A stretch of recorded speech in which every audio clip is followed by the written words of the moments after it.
Folding phones have problems. It's a messy new tech frontier, but Apple is expected to join the club this year, and Apple has one more factor to give it an advantage. The secret is in iPad software. We are getting new reports about the rumored folding iPhone, which some are calling the iPhone Ultra. It looks to be shorter and wider than other foldables, and I can't help but poke at its potential when Motorola is now pushing its first book-style foldable, the Razr Fold, and we're seeing rumors of Samsung also going in wider with a future Fold model. So let's talk about how Apple can stand out this year in a messy foldable category, because a lot can go wrong. This is One More Thing, your favorite show on all things Apple, so let me fold it all together for you.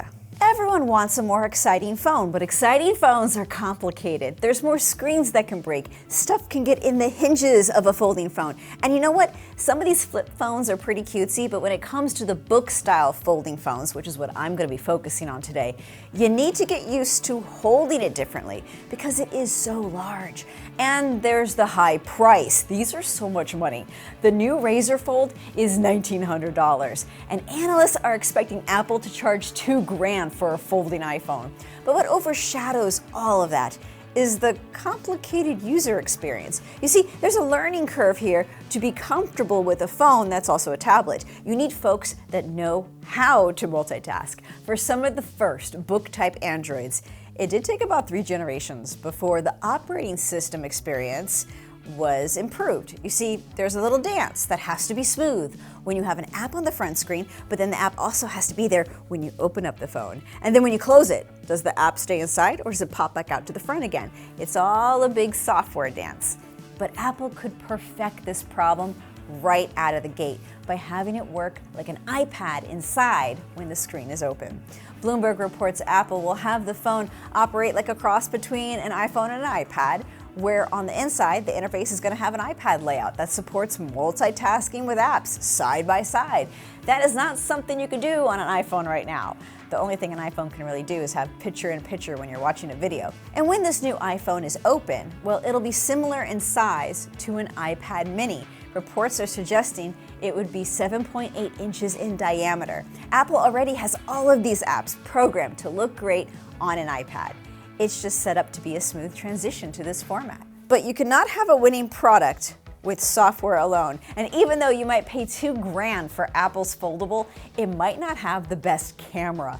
Reports say Apple might drop the telephoto camera because of space constraints. And it also will not likely have Face ID. Instead, you would use Touch ID to unlock it with a side button, like what exists on the iPad Air power button. Now, Apple might have a nice advantage, though, on the screen joint technology. You see, it's been reported that Apple will have a crease-free screen where the tech is just better, that it's harder to see that little bend at the hinge. But let's be honest, that part about foldable phones is getting better with a lot of units now. On Samsung's newest Galaxy Fold, I could only see the crease when light is shining on it from a distance. Up close, I can't tell. This all makes me wonder if Apple is going to tease or mention this new folding phone in June, because that's when Apple has the Worldwide Developers Conference, where a bunch of programmers get together. And programmers do need to know if their apps are going to need to be a different size for this new iPhone, or maybe existing iPad apps will work just fine. Over at the website Macworld, Felipe Esposito reported that sources are pointing to the iPhone Ultra as the name of the folding iPhone, and that this Ultra naming may also come to next year's touchscreen MacBook. There are so many Ultras now in the world. There's the Ultra in the Razr line. Samsung uses Ultra. Honestly, I'm kind of over it. I would like something more unique. We have the MacBook Neo. What about an iPhone Duo? I mean, it's not like anyone's using that term anymore. What's this? Oh, a Surface Duo phone? How did it get here on the set with me? I'll put that away. Now, this so-called iPhone Ultra, don't think of it as something that's going to have 18 in the name. It's similar to the iPhone Air. It won't have a number connected to it, but all signs point to the phone being the highlight of Apple's September iPhone event. Let me know if you want to give folding phones a shot with Apple's future product, or if you're more of a wait and see the reviews kind of person. I'm Bridget Carey, and I'll catch you next week when there's one more thing to talk about in the world of Apple.